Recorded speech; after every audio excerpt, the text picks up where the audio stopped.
Hüdapar Kadın Kolları olarak Hüdapar'ın desteklediği Aydın Gök'ün standını ziyarete geldik. Buradaki arkadaşlarımızla görüştük.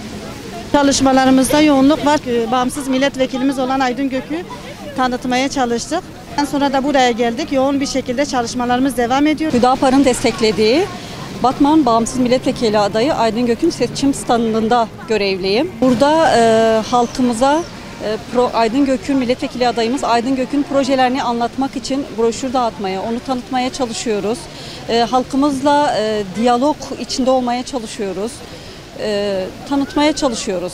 Projelerini, düşüncelerini ve misyonumuzu anlatmaya çalışıyoruz. Hüdapar Kadın Kolları'nın standımızı ziyaret ederek bize verdikleri destekten dolayı da teşekkür ediyoruz kendilerine.